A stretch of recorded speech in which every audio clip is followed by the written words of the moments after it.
Hello, hi. On my last video, I talked about how patriotism is dead. I talked about how we allow the criminal elements in the government to keep thriving. I talked about how the leaders of Africa, Nigeria specifically, are puppets. Guess what? The result is here.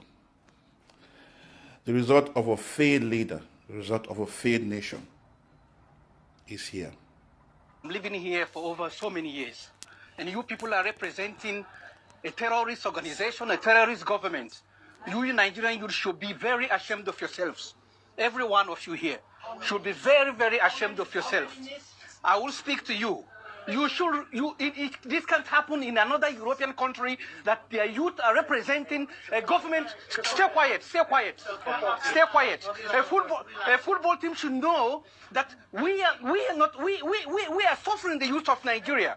Over 10 million Nigerian youth are abroad doing nothing.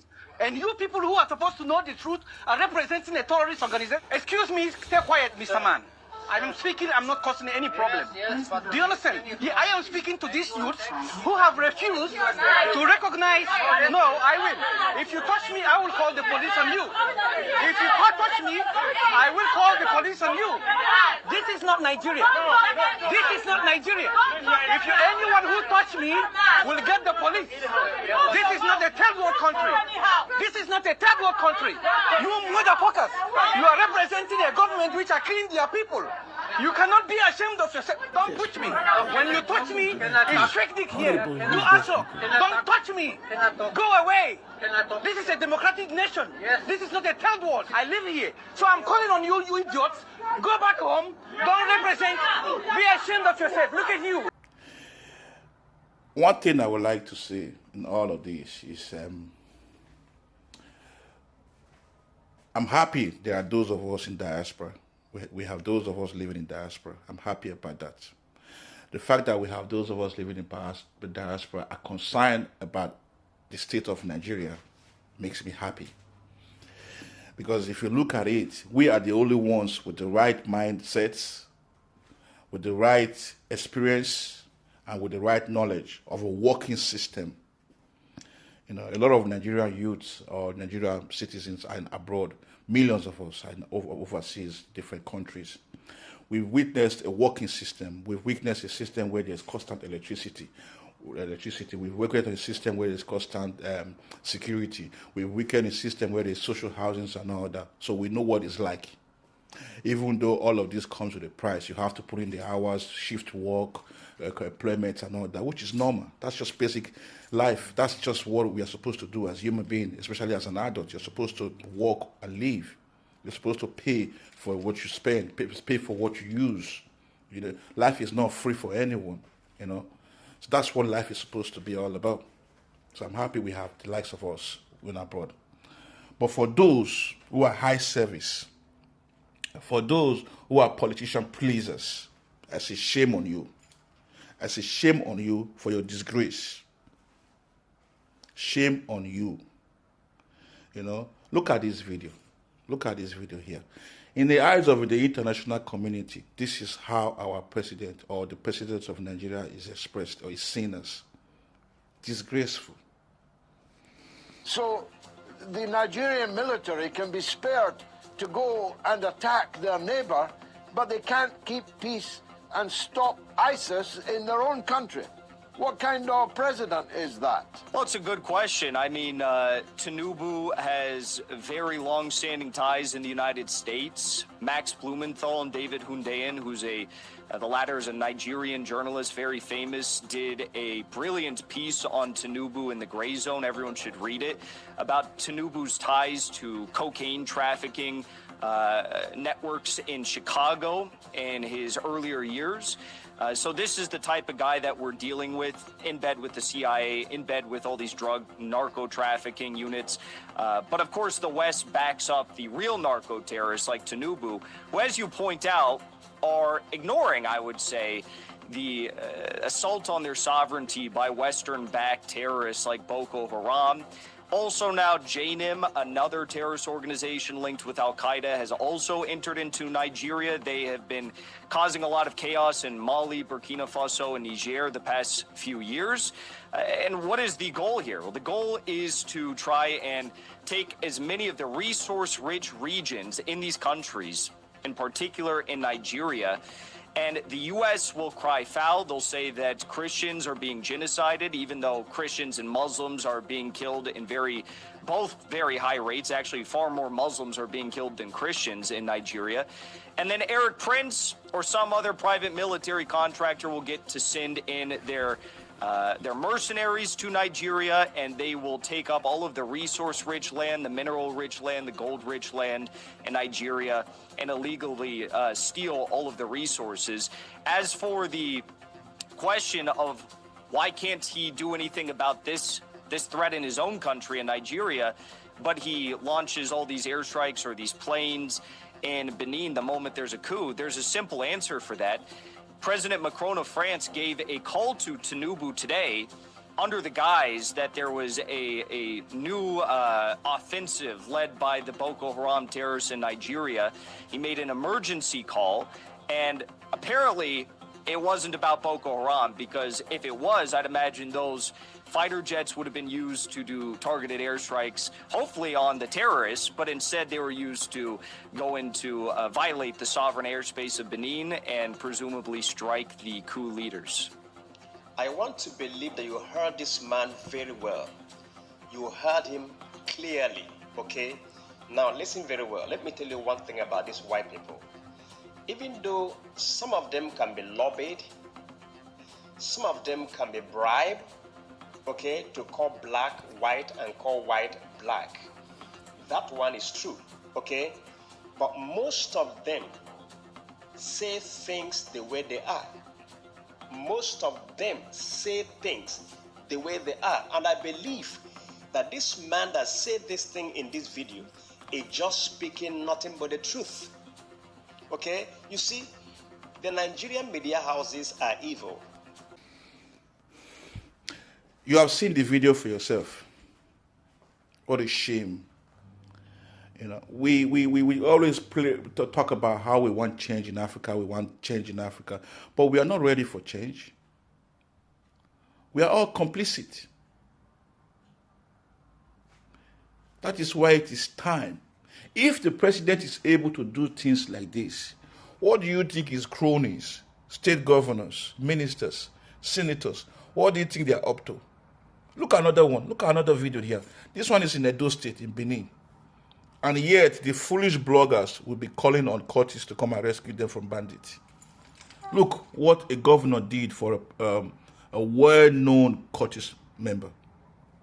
State governor of all people, for the hard-earned money or the taxpayer money of the state, decided to give una oga, which is Tony Kabaka, paid Tony Kabaka 914 million. Which is just 86 million out of 1 billion as a compensation for the house or for his hotel that was demolished by the previous state governor Obasi with hard taxpayer money, like the indigene of Edo State, the workers of Edo State, all the resources of Edo State, the taxpayer money of Edo State. They took more than $500 million money and gave it to one person as compensation. I know the present amount of what went down to this noticing, but for Bebolo to approve it, the money cannot be melted, but it will go far in my life.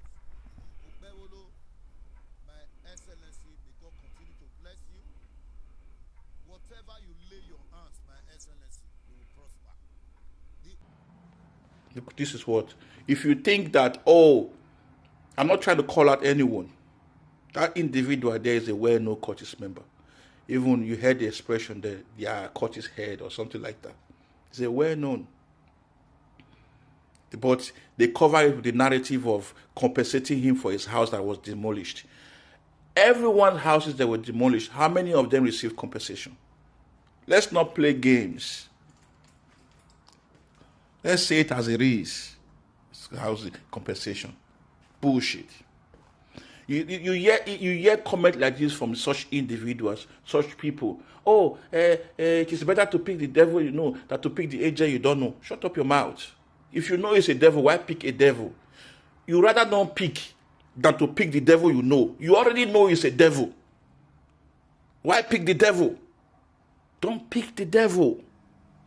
You already know. So I hear comment like that. Another one is, Nigeria not the carry last. We are carrying last. Let's stop deceiving ourselves.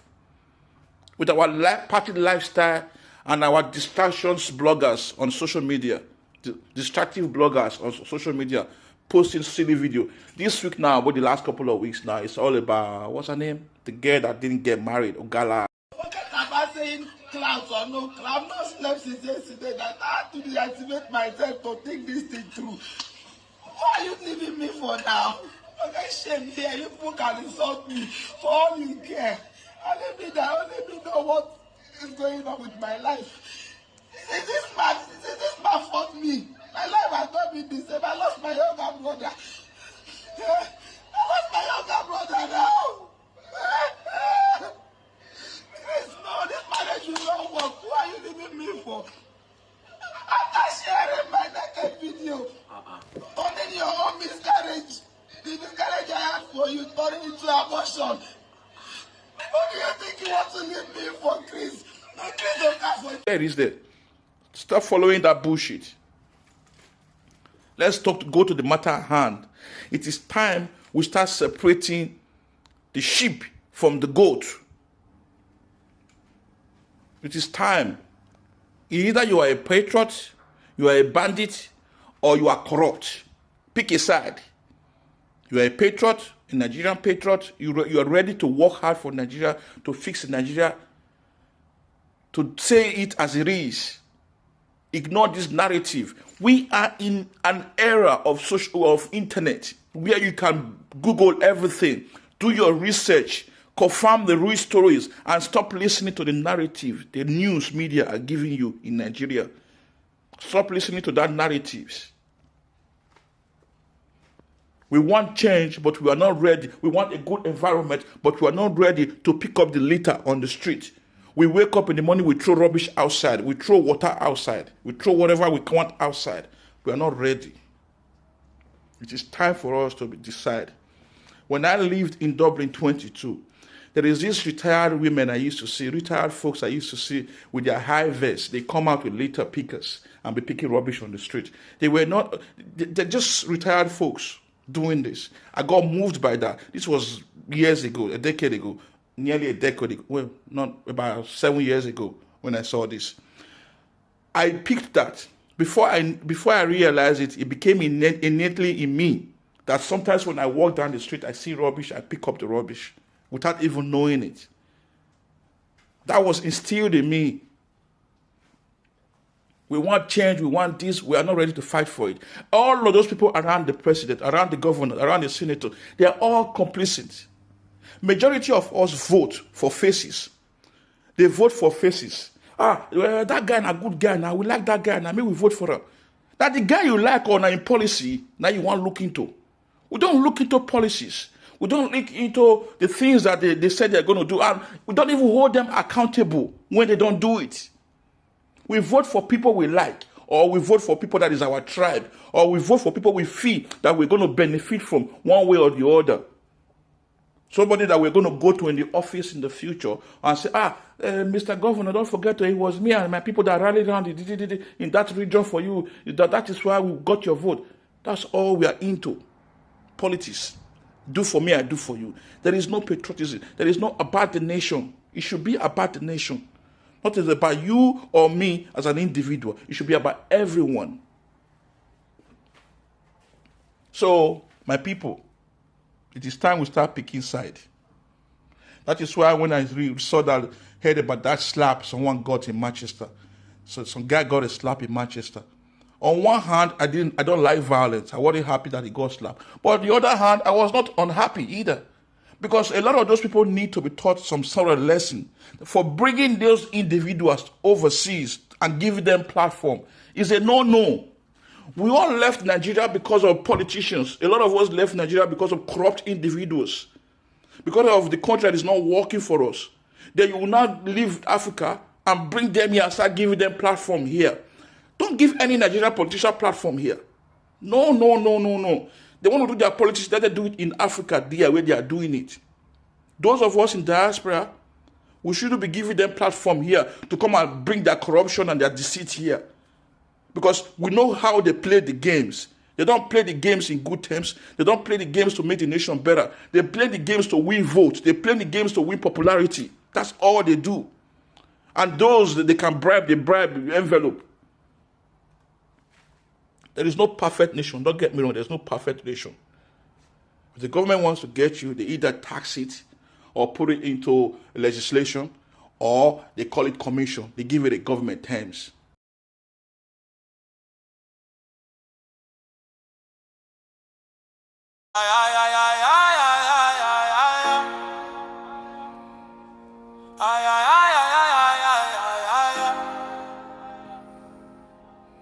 Stealing in the name of taxation. That's how the system works. They compensated him. That's the term. They compensated him for his demolished property. It is time we wake up and pick a side. Thank you.